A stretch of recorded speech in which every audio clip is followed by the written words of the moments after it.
La première question que je voulais nous laisser, c'était qu'est-ce que le syncrétisme? Souvent, on pense au syncrétisme. Moi, quand j'étais enfant, adolescent, et que j'entendais ce mot, on m'a toujours dans la tête dit le syncrétisme, c'est l'Église catholique parce qu'il y a les saints et le syncrétisme. Sauf que je ne sais pas si vous avez fait attention, mais ce n'est pas du tout la même manière qu'on écrit ce terme. Mais si ce n'est pas ça, dans le sens premier du terme, qu'est-ce que c'est que le syncrétisme? Les personnes qui me connaissent en tant que pasteur à l'église de Sion, vous savez que j'aime bien laisser 2-3 questions de réflexion pour faire participer l'Assemblée. Alors, sentez-vous libre de pouvoir essayer de donner une définition générale de ce que cela peut être, selon vous, le syncrétisme. Mhm. Donc, il y a un élément en détail un peu plus important qui est, c'est vrai, une combinaison de doctrines ou de systèmes qui sont initialement incompatibles. C'est ça vraiment ce qui est important de garder, c'est que c'est incompatible. Si on prend de l'huile et de l'eau, j'ai un verre d'eau, je mets de l'huile dedans. Si je verse simplement l'huile dans l'eau, l'huile et l'eau ne vont pas se mélanger. J'ai beau secouer comme je veux, à un moment donné, même si ça paraît être mélangé, l'huile et l'eau vont finir par être séparés parce qu'ils sont par nature pas mélangeables. Mais si je prends de l'eau et que je verse du sirop et que je mélange, on voit une homogénéité qui ressort de ce mélange. Et le syncrétisme, c'est vraiment d'intégrer quelque chose qui de base n'est pas compatible. Et si on applique cela à la définition du syncrétisme dans le contexte de la foi chrétienne, comment on peut adapter cette pensée aux réalités chrétiennes?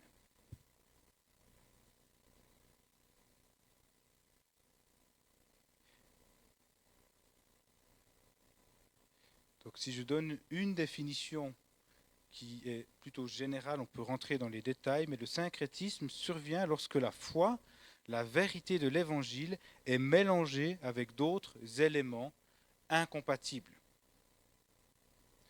Ce soir, on a mélangé la foi et la technologie. On a utilisé la technologie pour essayer d'améliorer, si on peut dire ça comme ça, ou d'utiliser les ressources que nous avons. Entre autres, le message et l'enseignement sera enregistré, comme ça on pourra aussi le diffuser sur Internet. C'est une ressource que nous avons, mais qui ne fait pas de l'incompatibilité, mais au contraire qui permet, on l'espère, de pouvoir, comme le sirop, donner un bon goût qui donne envie de boire l'eau. Mais est-ce que le syncrétisme est une réalité du XXIe siècle? Ou est-ce que ça fait déjà un peu plus longtemps? Est-ce que le syncrétisme en lien, on va dire, avec la foi en Dieu est propre uniquement à l'Église? Ou est-ce que c'est déjà antérieur à l'Église? J'aimerais vous partager un texte que l'on trouve dans le 5e livre de la Bible, le livre du Deutéronome au chapitre 18, les versets 10 et le début du verset 12. Qu'on ne trouve chez toi personne qui fasse passer son fils ou sa fille par le feu. Personne qui exerce le métier de devin, d'astrologue, d'augure, de sorcier, de magicien. Personne qui consulte les esprits ou les spirites. Personne qui interroge les morts. En effet, celui qui fait cela fait horreur à l'Éternel. Ce que Dieu nous dit à son peuple dans le désert, c'est qu'il faut qu'au milieu de vous, il n'y ait pas de telles personnes. Et c'est vrai qu'on peut se concentrer sur la question des devins et des astrologues, mais est-ce qu'on se rend compte que les Juifs sacrifiaient leurs enfants par le feu? Donc il y a des réalités spirituelles qui sont là, mais ils allaient jusqu'à peut-être se mélanger avec les pratiques autour qui faisaient des sacrifices par le feu, entre autres à Moloch.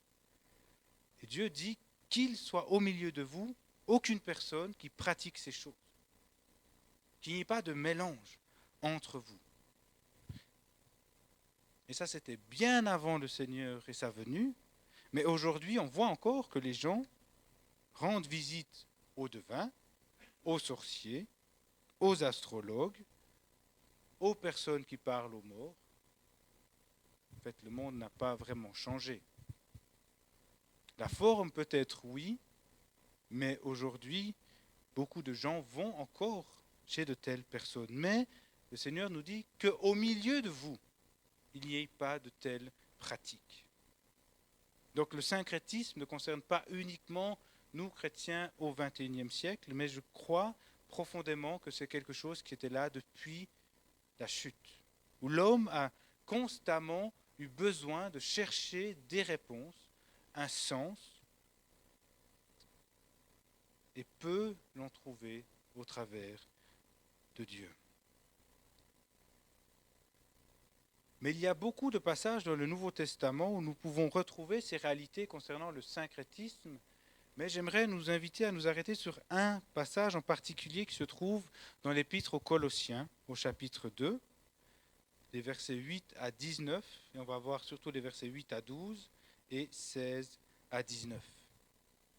Lorsque Paul écrit cette lettre aux Colossiens, il y a dans l'église à Colosse une partie de chrétiens d'origine juive et une partie de chrétiens d'origine non juive, c'est-à-dire des pagano-chrétiens.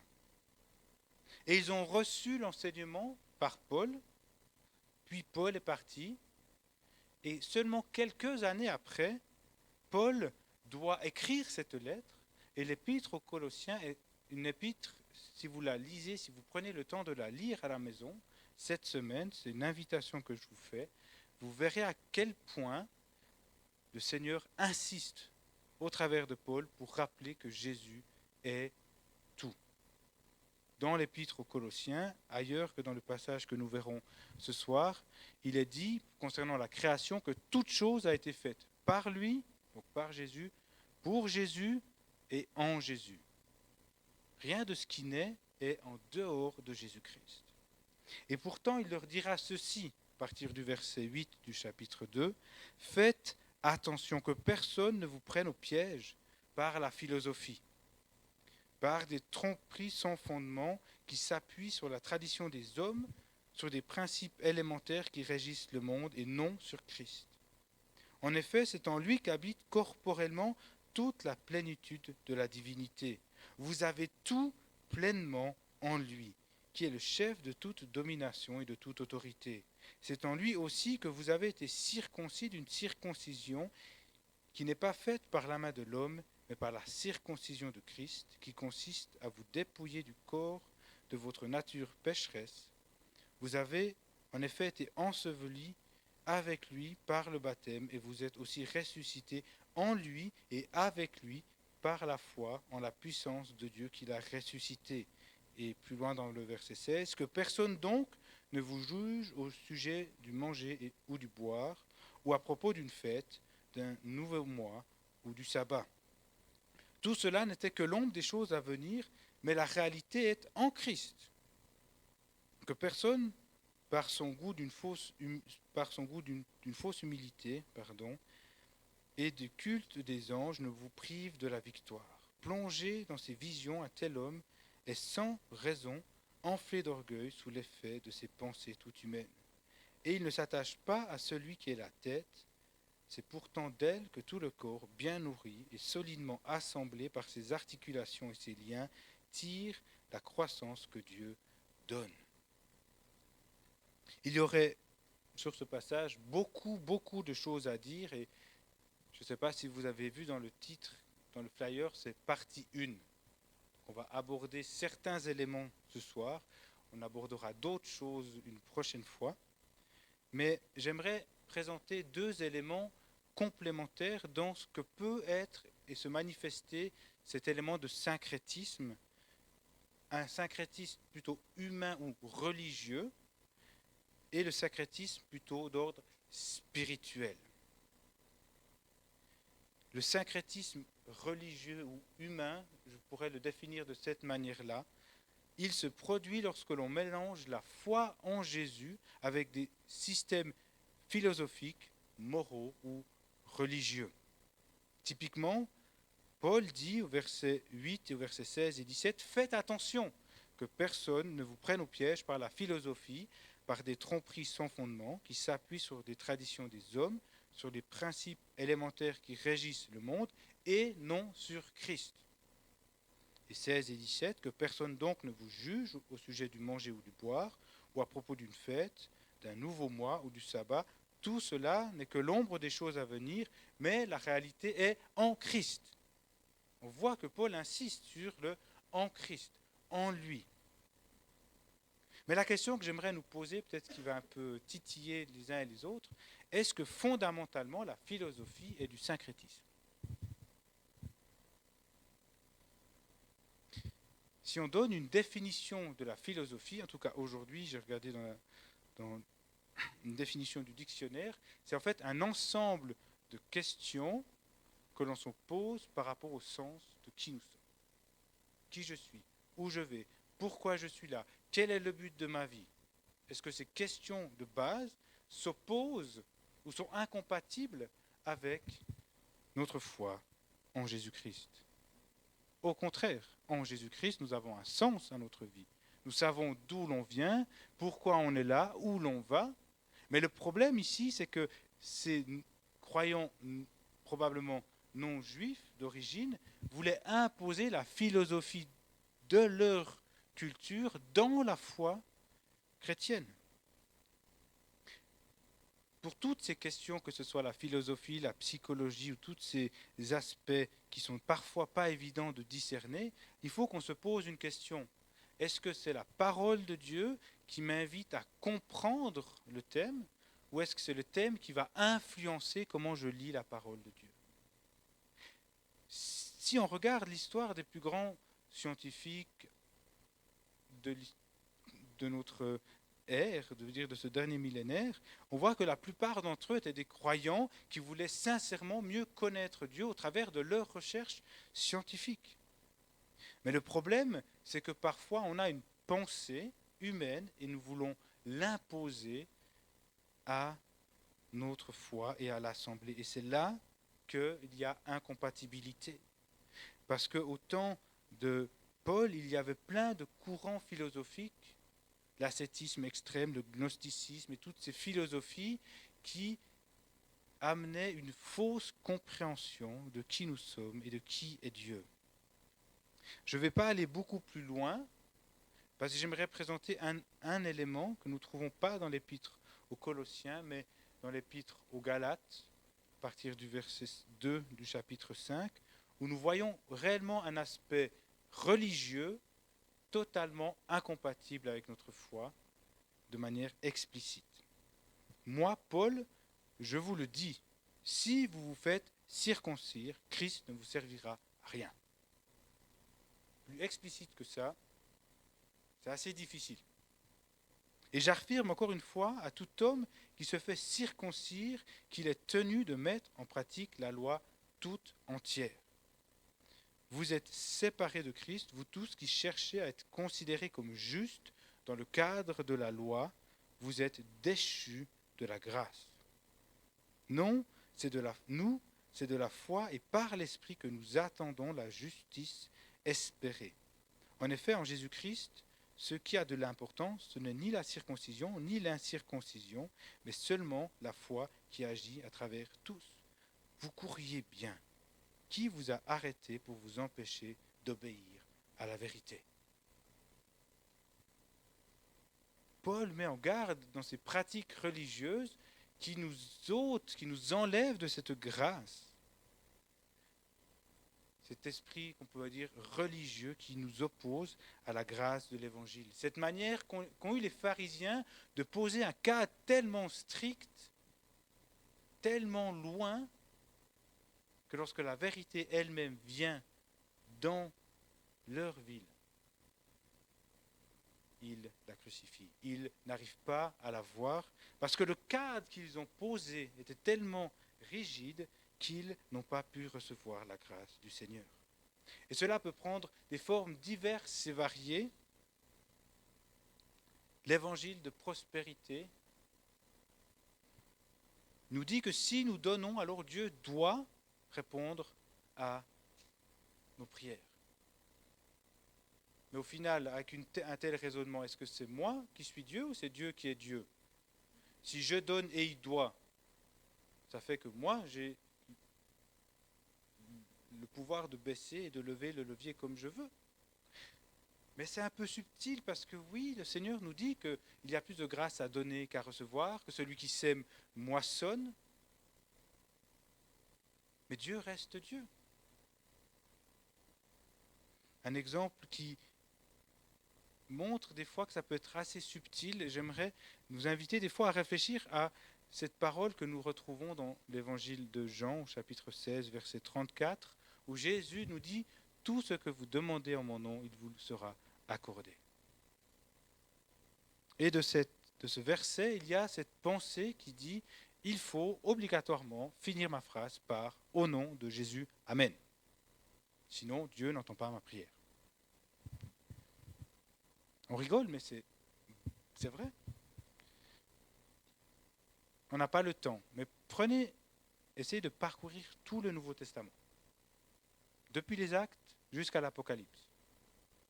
Aucune prière, aucune de toute la Bible se termine littéralement par « Au nom de Jésus, Amen ». Zéro. Donc si Paul ne le fait pas, si Pierre ne le fait pas, si Jean ne le fait pas, et que si on ne le fait pas, Dieu n'entend pas nos prières, alors Pierre, Paul et Jean n'ont pas été exaucés. Mais c'est cette pensée de dire, si je mets un cadre, alors Dieu va répondre. Mais on va s'arrêter un peu pour le syncrétisme religieux et humain, mais il est vraiment dans plein de facettes où on voit combien de fois aujourd'hui l'éthique, la psychologie, la pensée humaine vient dans l'Église par rapport au courant sur le genre, sur la sexualité, sur l'importance de toutes ces choses qui viennent amener quelque chose dans l'Église qui en fait est incompatible avec la foi. Mais nous sommes ce soir plus invités à s'arrêter sur les réalités spirituelles et j'aimerais nous inviter à réfléchir à ce deuxième élément qui est le syncrétisme spirituel, que je pourrais définir ainsi. Il recherche des expériences ou des réalités spirituelles en dehors de Dieu et de sa parole. Colossiens 2, 18, 19, que personne, par son goût d'une fausse humilité et du culte des anges, ne vous prive de la victoire. Plongé dans ses visions, un tel homme est sans raison enflé d'orgueil sous l'effet de ses pensées toutes humaines, et il ne s'attache pas à celui qui est la tête. Cet homme n'est pas attaché à Christ. Première chose. Deuxième chose, si nous l'écoutons, on peut se priver de la victoire. Les traductions plus littérales peuvent dire qu'on ne va pas avoir le prix de la course. On sait que quand Paul parle de la course, c'est de ce chemin qui amène au salut. Donc ce que Paul nous dit, c'est que celui qui écoute et qui agit ainsi peut se priver du salut.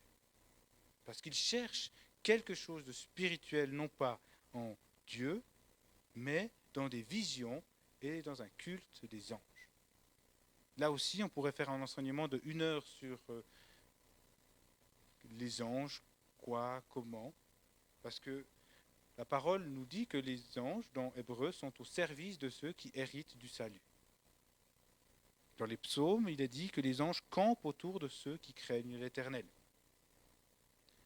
Plusieurs personnes dans la Bible ont eu des rencontres avec des anges, Joseph, Marie, Daniel. D'autres ont vu des anges en esprit, Ézéchiel, Jean, Ésaïe et bien d'autres. Mais Jean nous dit, par son expérience, à la fin de l'Apocalypse, où il a une vision, il entend Dieu parler et il voit un ange devant lui et il se met à genoux pour l'adorer.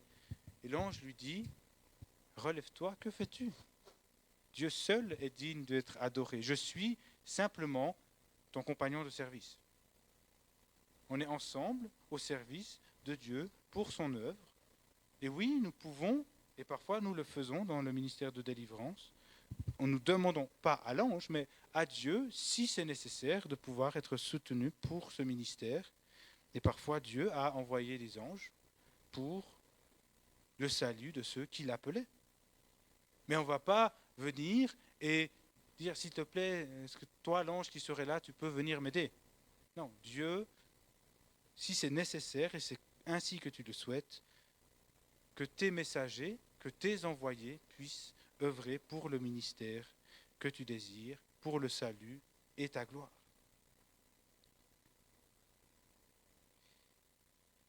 Mais aujourd'hui, il y a beaucoup de personnes qui peuvent pratiquer le syncrétisme spirituel. On abordera un petit peu plus et surtout en détail par l'apport de Béatrice sur la question du New Age. Mais ce que j'aimerais mentionner, qui peut être choquant, si vous n'avez jamais fait attention à cela, c'est que de telles pratiques nous amènent à être en communion avec des démons. De telles pratiques font que nous sommes en communion avec des démons. Donc si nous pratiquons ces choses, quelles qu'elles soient, le New Age, désolé, mais le yoga aussi, et d'autres pratiques, font que nous sommes et nous entrons en communion avec des démons. Et je dis désolé, pas dans le sens où je m'excuse, mais parfois on n'est pas au courant et c'est un fait qui est là. Et le Seigneur nous en parle dans sa première lettre aux Colossiens, ça ne veut plus, Corinthiens, pardon. Est-ce que tu arrives encore juste à avancer Voilà. Dans 1 Corinthiens au chapitre 10, les versets 14 à 22, où il est dit, c'est pourquoi, mes bien-aimés, fuyez l'idolâtrie. Je vous parle comme à des gens intelligents. Jugez vous-même ce que je dis. La coupe de bénédiction que nous bénissons n'est-elle pas la communion au sang de Christ? Le pain que nous rompons n'est-il pas la communion au corps de Christ? Puisqu'il y a un seul pain, nous qui sommes nombreux, nous formons un seul corps, car nous participons tous à un même pain. Voyez les Israélites, ceux qui mangent les animaux offerts en sacrifice, ne sont-ils pas en communion avec l'autel? Que veux-tu donc dire? Que veux-je donc dire? Que la viande sacrifiée aux idoles aurait de l'importance? Aucune idole serait quelque chose? Pas du tout. Mais ce que les non-juifs sacrifient, ils le sacrifient à des démons et non à Dieu. Or, je ne veux pas que vous soyez en communion avec des démons. Vous ne pouvez pas boire à la coupe du Seigneur et à la coupe des démons. Vous ne pouvez pas participer à la table du Seigneur et à la table des démons. Ou bien voulons-nous provoquer la jalousie du Seigneur? Sommes-nous plus forts que lui? Paul ici ne met pas l'accent sur la viande sacrifiée aux idoles, ne met pas l'accent sur l'idole en elle-même. Mais toutes les divinités, quelle que soit la religion que nous adorons, derrière se cache un démon. Et si nous faisons un acte envers l'autel, en fait, c'est envers ce qui se cache derrière que nous entrons en communion. Si je fais du yoga, c'est des fois juste chez les chrétiens qu'on va dire qu'il n'y a pas de connotation spirituelle derrière pour se donner bonne conscience de le faire. Et je pense que Béatrice en touchera un mot après, mais concrètement, dans certaines définitions, il y a même le terme pratique spirituelle occulte qui se cache dans le yoga. Je ne vais pas aller plus loin, je pense qu'on va en parler en tout cas en lien avec le New Age, mais il faut juste se rendre compte que c'est un danger, parce qu'en pratiquant ces choses, nous entrons en communion avec le monde occulte. Et ce qui fait que nous, et ce n'est pas juste dire on nous l'apporte, coucou, au revoir, en communion. Le terme qu'il utilise, c'est koinonia, la communion. C'est le même terme qui est utilisé dans la communion pour la Sainte Seine. Donc ce n'est pas juste salut, au revoir. C'est quelque chose qui nous amène à être en lien étroit avec l'esprit mauvais. Donc voilà assez brièvement ce qu'on peut introduire dans les réalités du syncrétisme. Il y aurait beaucoup d'autres choses encore à dire, mais je vais m'arrêter là et j'aimerais inviter Béatrice pour poursuivre par rapport spécifiquement en lien avec le New Age, qui est un élément du syncrétisme en particulier. Alors, en parlant du Nouvel Âge, il faut plutôt qu'on parle d'un mouvement plutôt que de parler d'une idéologie. Et j'aimerais dire déjà d'ores et déjà et en avance que c'est un concept très difficile à définir. On entend Nouvel Âge, New Age, mais on n'arrive pas trop à mettre vraiment le grappin sur ce que ça signifie. Et je peux vous dire que même en lisant tout ce que j'ai lu, j'ai eu du mal à pondre un PowerPoint. Parce que c'est vraiment un concept, c'est vraiment un melting pot, comme on dit, comme Étienne disait. C'est une forme du syncrétisme. C'est comme si dans une casserole, vraiment, il y avait des choses complètement incompatibles, de l'huile, du yaourt, du vin blanc, enfin. Et après, vous le faites cuire, c'est des choses qui n'ont vraiment ni queue ni tête. Mais c'est un mouvement qui est né aux États-Unis dans les années 60. Et il est pas mal contesté parce que il n'y a plus vraiment des groupes qui se disent vraiment New Age comme ce que c'était quand ça a commencé dans les années 60. Et donc aujourd'hui, n'importe qui peut dire qu'il croit dans des pratiques New Age ou qu'il fait partie d'un mouvement New Age. Et personne ne peut vraiment dire si c'est vrai ou si c'est faux parce que c'est tellement un mélange aussi de plusieurs croyances. Okay ? Et c'est difficile de mettre un stop sur combien rentre dedans et qu'est-ce qui ne rentre pas vraiment dedans.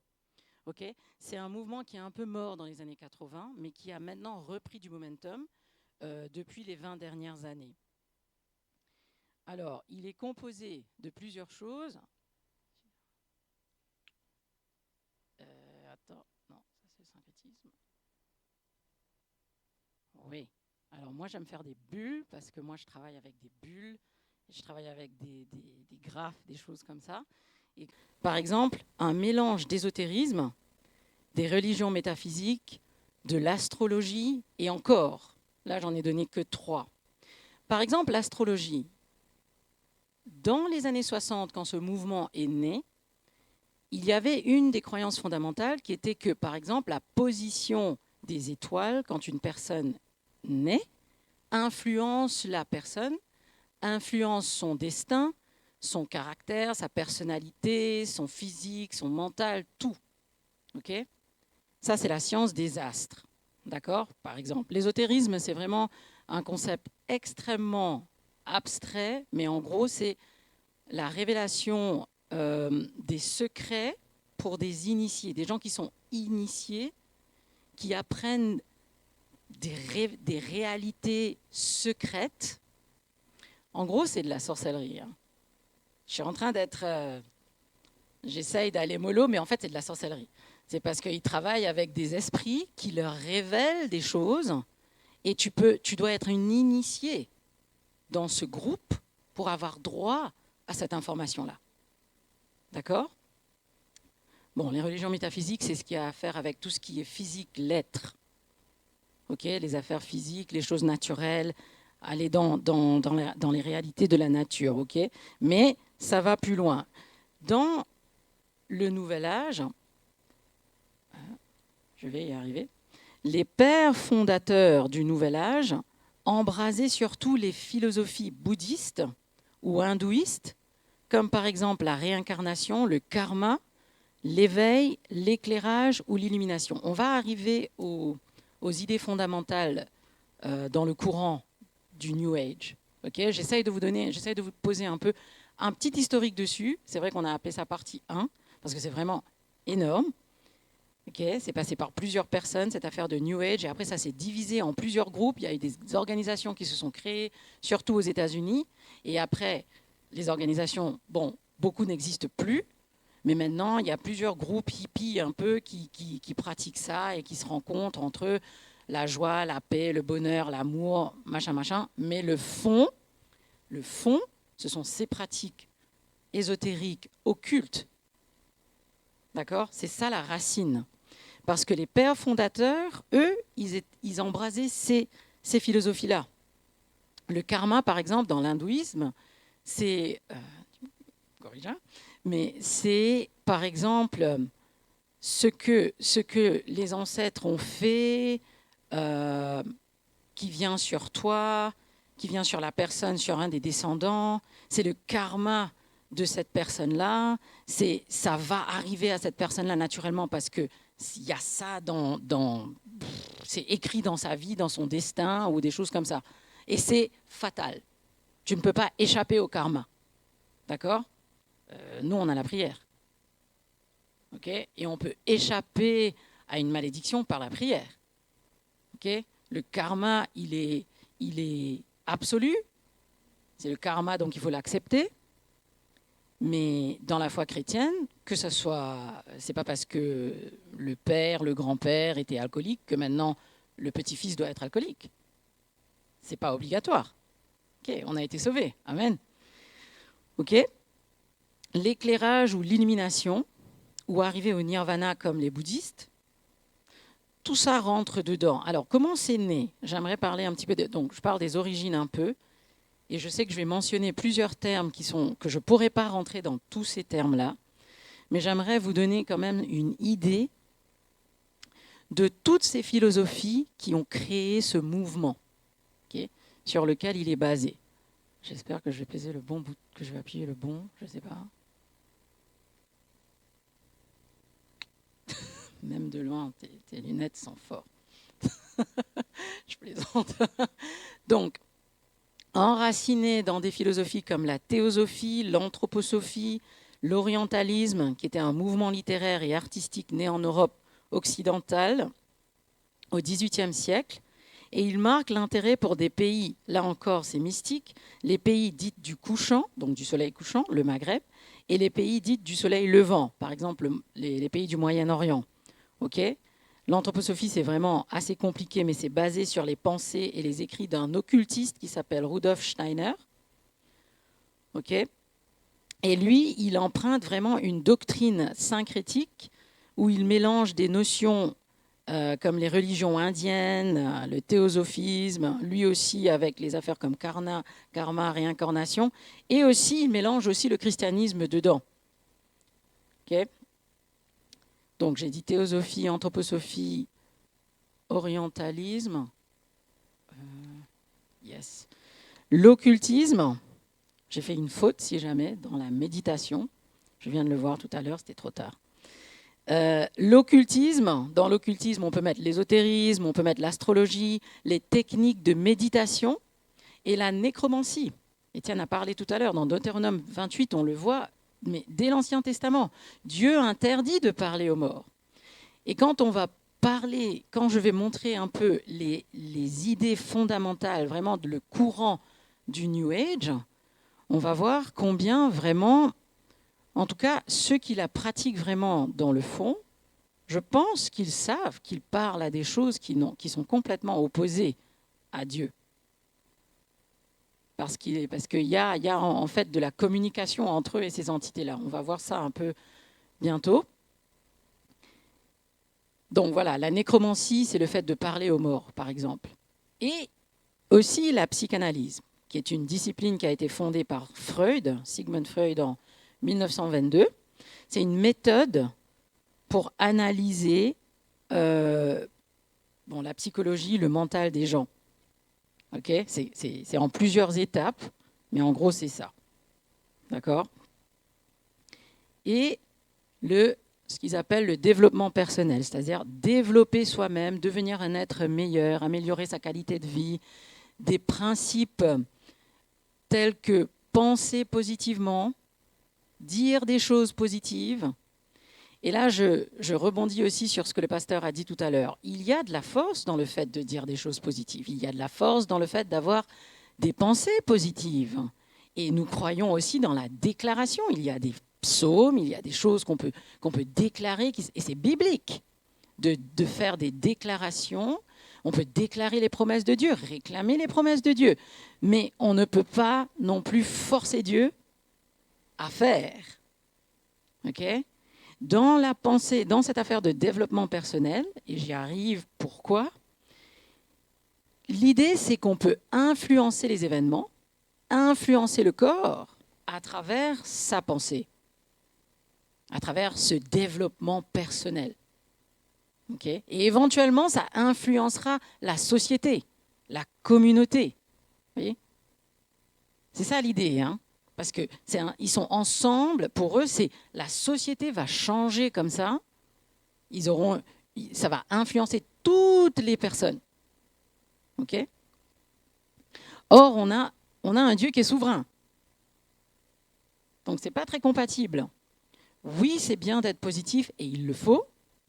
Oui, il y a de la force dans la déclaration, mais on ne peut pas, comment dire, comme dit Étienne, on ne peut pas tirer la main de Dieu. On peut négocier avec lui. Abraham a négocié, hein, plusieurs fois il a négocié. Oh, je vais tout détruire. Non, écoute, il y a encore cette personne. Et s'il y en avait un qui est juste, oh non, je vais tout détruire. Et après, bon, d'accord, je sauve Lot et sa famille. Abraham a négocié, tout en gardant en tête que Dieu est souverain. Okay? Et Moïse aussi a négocié. Parce que Dieu voulait en finir avec le peuple d'Israël, tellement il retournait aux pratiques, au culte, il retournait aux pratiques qu'ils avaient en Égypte. Voilà. Je pourrais parler beaucoup dessus, mais je vais continuer sur le sujet. Les idées fondamentales. Oui, voilà. Les idées fondamentales du nouvel âge. Et c'est là que ça devient vraiment intéressant. Déjà, les racines, ce n'est pas bon pour nous en tant que chrétiens. Mais les idées, là, ça devient vraiment intéressant dans le sens que c'est vraiment incompatible. Le problème, c'est que dans le mouvement du nouvel âge, l'homme a une divinité intérieure qu'il doit éveiller.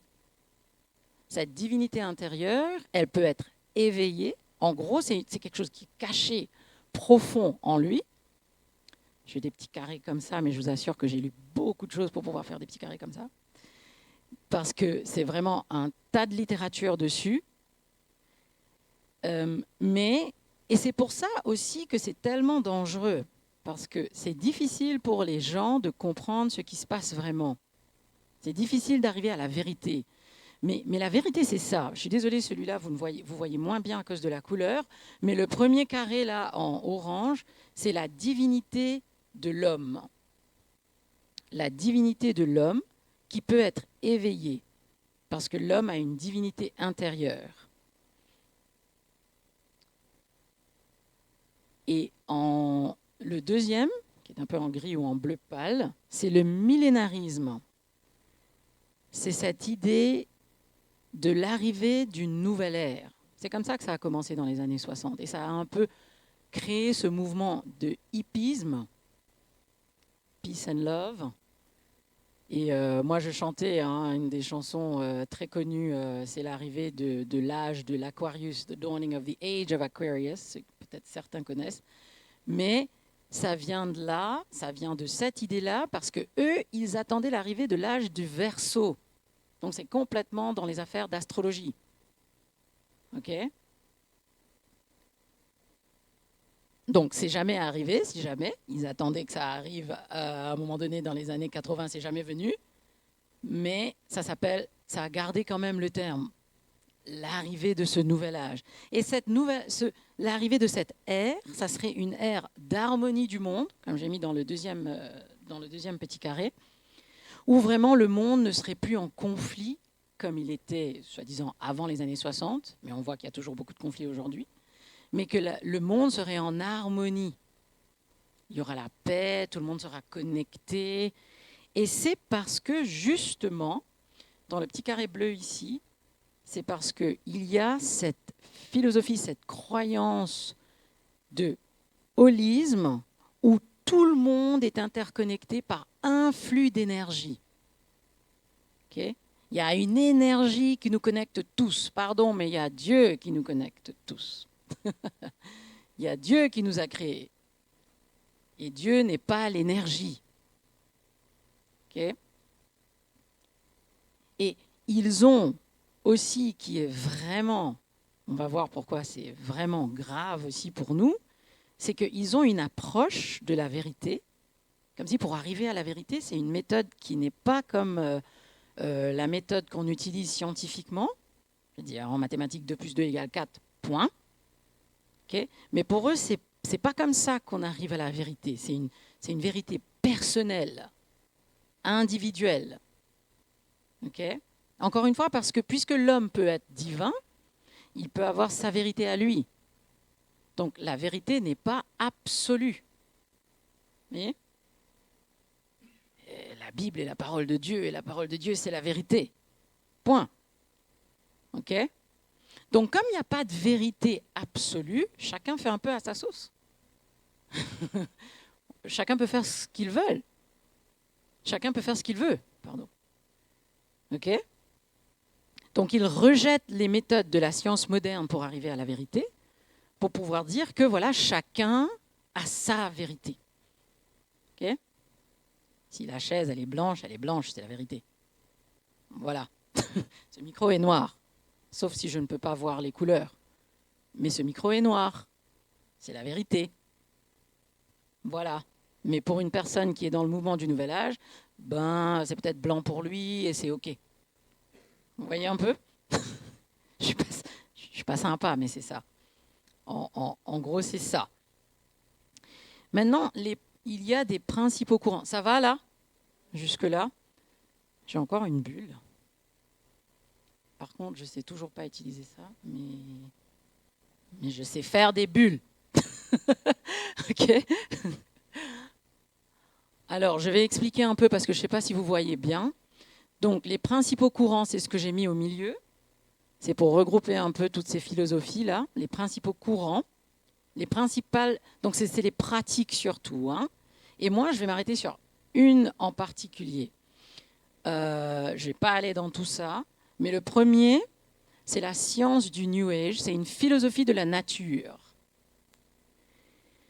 Le deuxième, c'est de ce côté, psychologie transpersonnelle et le mouvement du potentiel humain. Merci. Merci l'équipe LPS. Et le mouvement du potentiel humain, ça revient à cette idée de la divinité dans l'homme qu'il faut développer au maximum. Si l'homme est divin, on n'a pas besoin d'un Dieu qui est souverain, qui a l'autorité, qui a toute la puissance, qui a tout, parce que l'homme même peut en plus, l'homme peut dégager cette énergie qu'il peut transférer à d'autres. C'est pour ça qu'ils s'assoient ensemble aussi des fois dans des ronds et ils font des prières, entre guillemets, pour se partager l'énergie. Vous voyez ? Vous ne savez pas, vous croyez qu'ils sont en train de chanter que la paix soit sur le monde, mais c'est pas ça.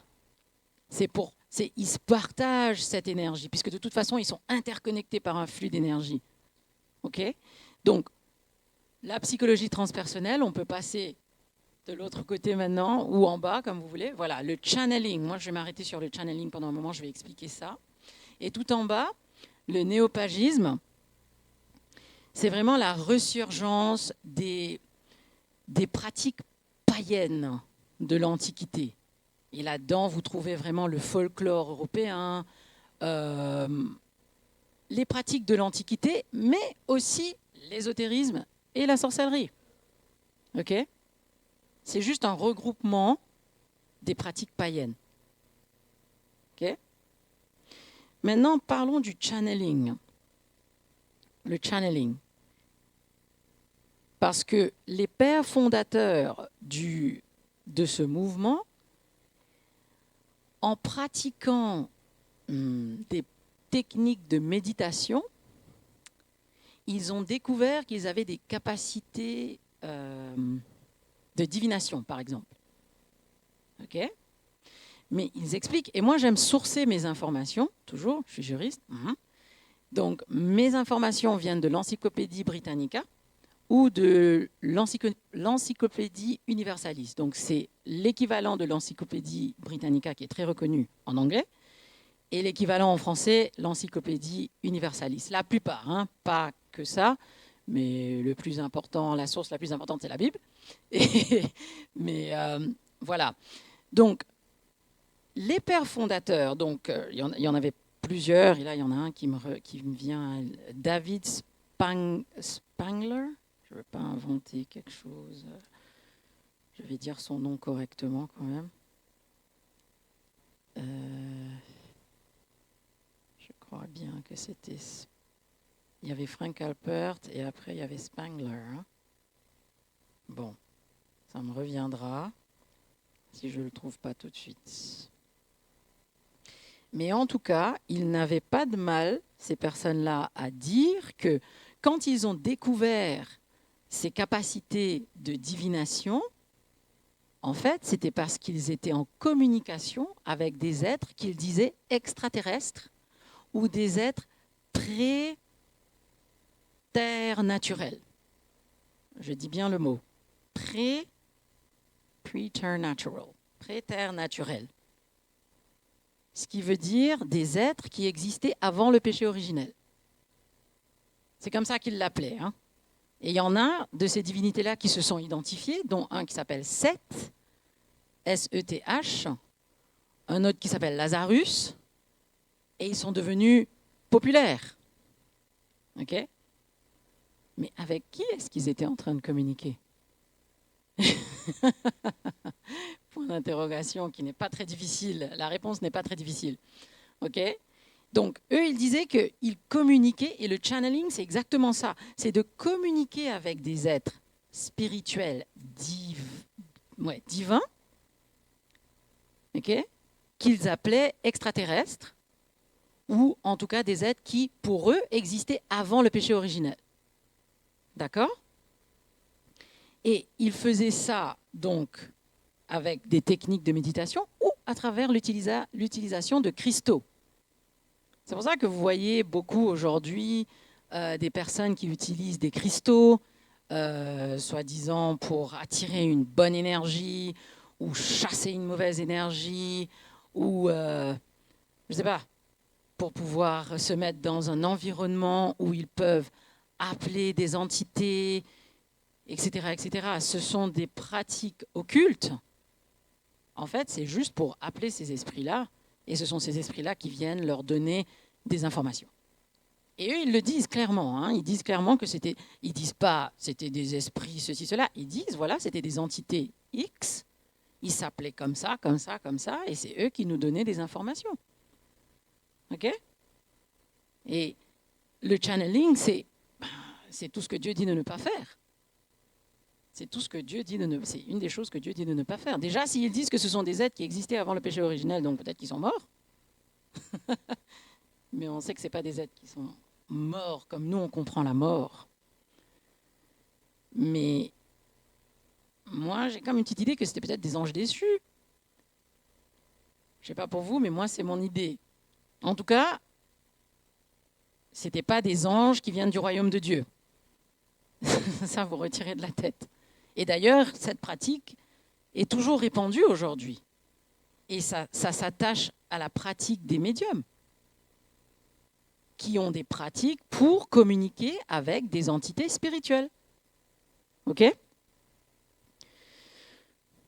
Donc, voilà un peu pour le channeling. Et il y a quelque chose d'autre aussi que les pères fondateurs de ce mouvement disent, enfin qu'ils disent dans l'Encyclopédie Britannica et dans l'Encyclopédie Universalis, on parle des pratiques occultes comme étant le yoga. Par exemple, le yoga est considéré comme une pratique occulte.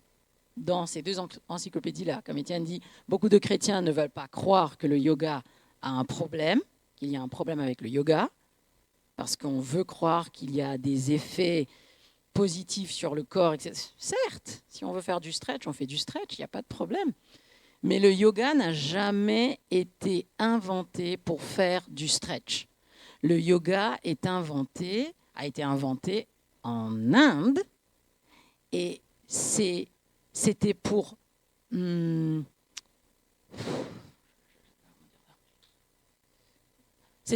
honorer ou glorifier certaines entités spirituelles. Les positions correspondent à un acte de glorification, on va dire. C'est comme nous, on se met à genoux pour prier. OK ?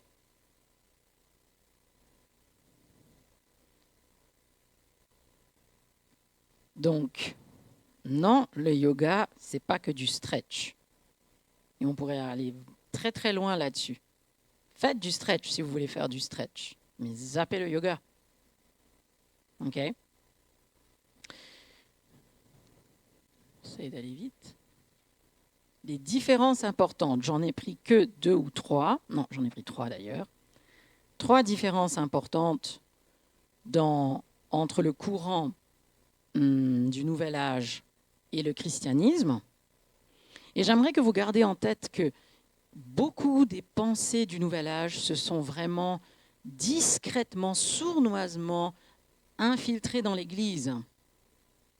Comme Étienne parlait de l'évangile de prospérité, mais il y a aussi cette idée de déclarer, réclamer, ça va venir. Vous voyez, il y a beaucoup de ça dans les grandes églises maintenant pentecôtistes charismatiques. Je veux dire, moi je mène un ministère qui est plutôt de la branche pentecôtiste, mais j'y crois pas dans l'excès. Okay? J'y crois pas du tout dans l'excès. Et je sais aussi que certains d'entre eux, malheureusement pour manque de discernement, les gens ne le voient pas, c'est pas l'Esprit de Dieu qui est à l'œuvre. C'est pas l'Esprit de Dieu qui est à l'œuvre. Dans tous ces trucs où les gens sont en train de tomber par terre, pouf, paf, pouf, et qu'on est en train de crier partout et tout, nous on fait de la délivrance. On a vu beaucoup de choses. Hein. Mais ça, beaucoup, enfin pas beaucoup, mais certains, c'est pas l'Esprit de Dieu. C'est juste pas l'Esprit de Dieu. Et on a vraiment besoin de prier pour le discernement parce que ces pensées-là peuvent nous faire croire qu'on n'a que ça à faire et on n'a pas besoin de Dieu. On n'a pas besoin de Dieu, mais on a besoin de Dieu d'être au centre. Toujours, on a besoin de Dieu. OK ? Donc, j'ai pris 3 différences. Je clique toujours sur le mauvais et après je clique sur le bon.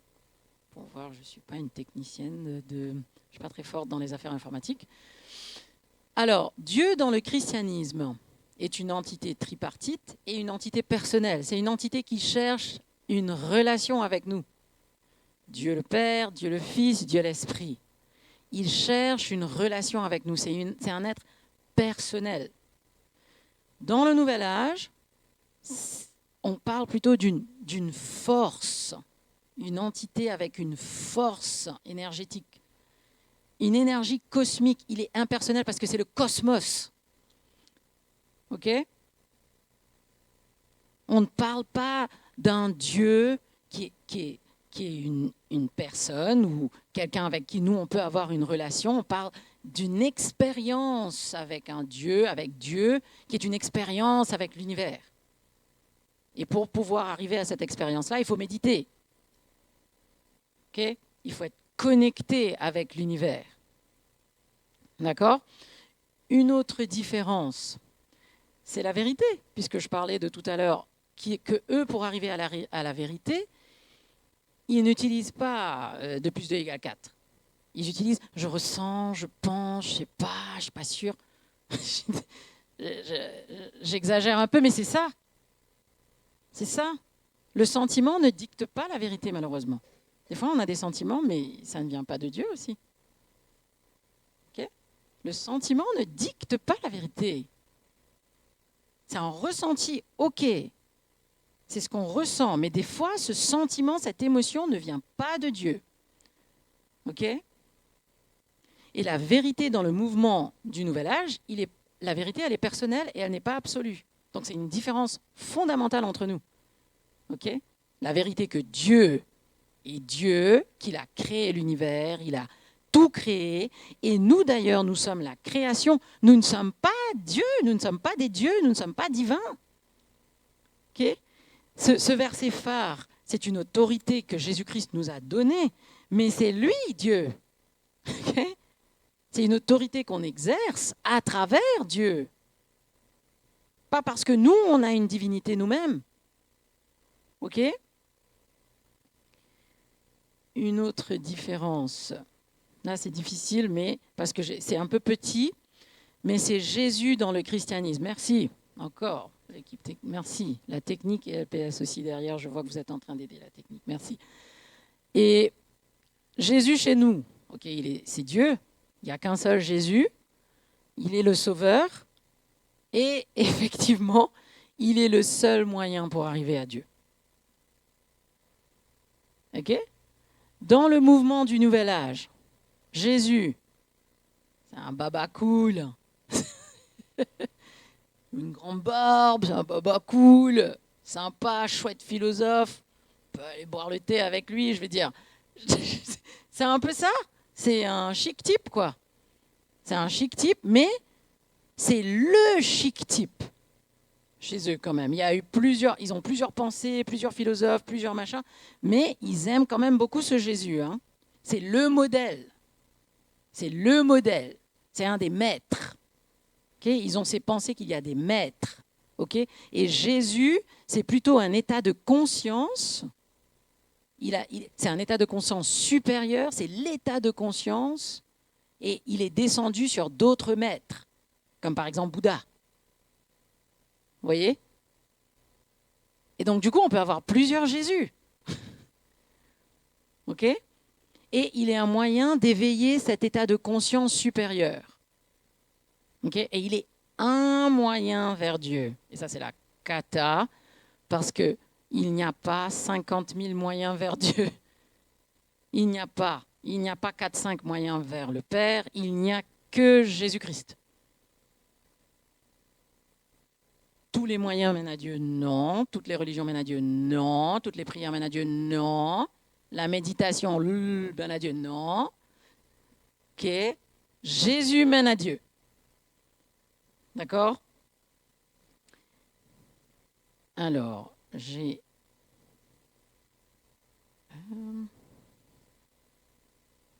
ma foi, je crois que j'ai fini.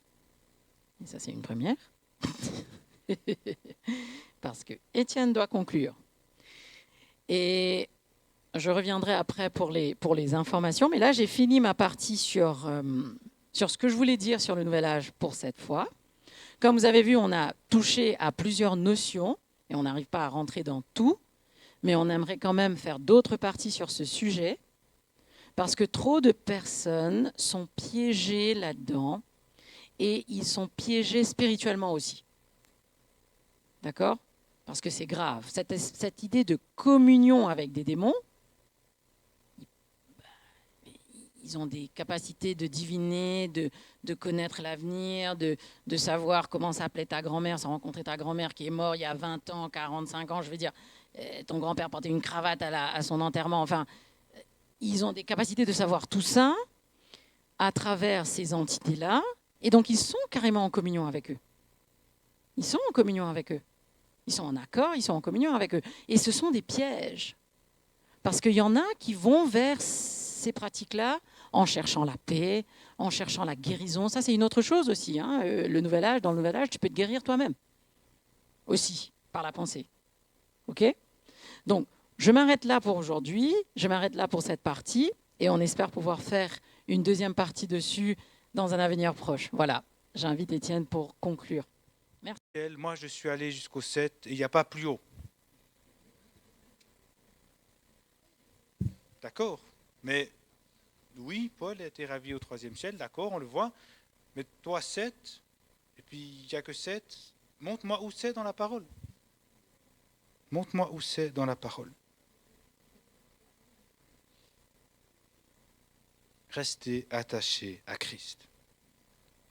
La deuxième, c'est d'être, peut-être au début, quand on n'a pas vraiment le discernement spirituel, de refuser toute pratique qu'on a un petit doute. Est-ce que c'est occulte? Est-ce que c'est de l'idolâtrie?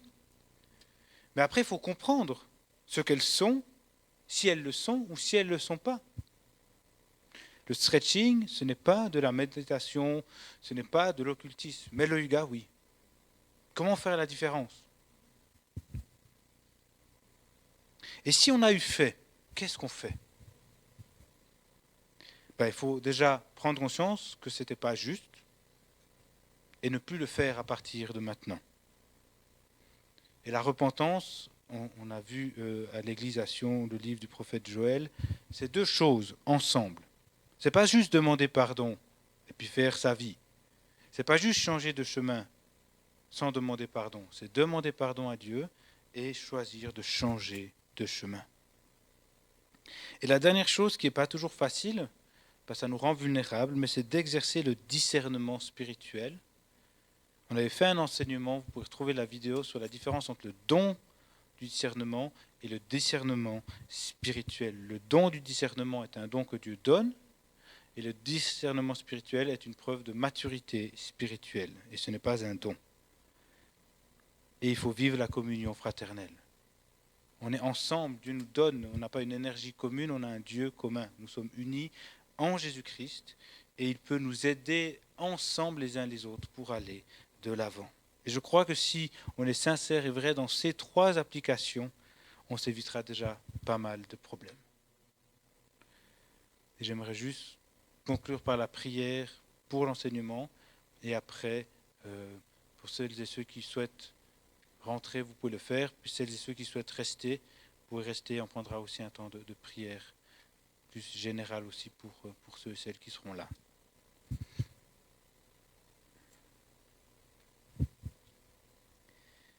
Seigneur, on veut te dire merci. Parce que toi, en toi, nous avons tout ce que nous avons besoin. Et cette pensée réjouit mon cœur et je prie qu'elle réjouisse aussi le cœur de mes frères et sœurs ce soir.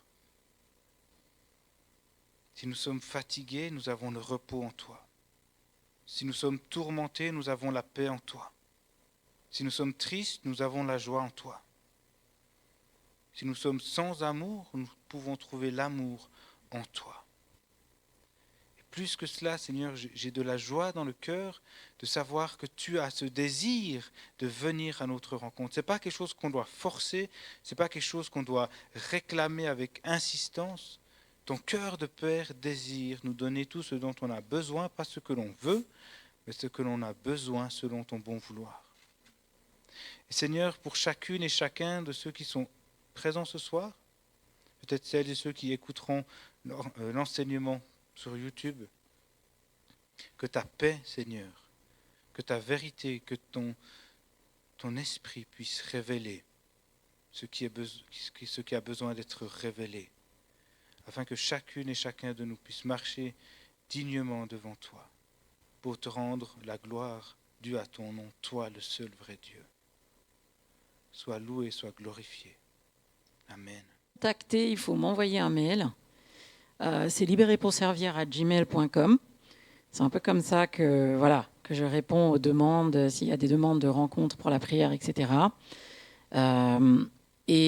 Libéré pour servir a des enseignements sur les rêves. Je voulais mentionner ça, qu'il y a un programme que j'avais fait avant sur les rêves. Et il y a aussi sur le site de l'église de Vivacière et sur le site YouTube de Libéré pour servir aussi, il y a d'autres enseignements qui sont disponibles. Et il y a aussi, depuis quelque temps, un programme d'accompagnement spirituel individuel que je fais individuel 1 à 1. C'est sur une période de 3 mois, normalement. Ça peut être moins, ça dépend, mais normalement, c'est sur 3 mois. Et pour ça, il faut juste m'écrire si vous voulez en savoir plus. Voilà, merci.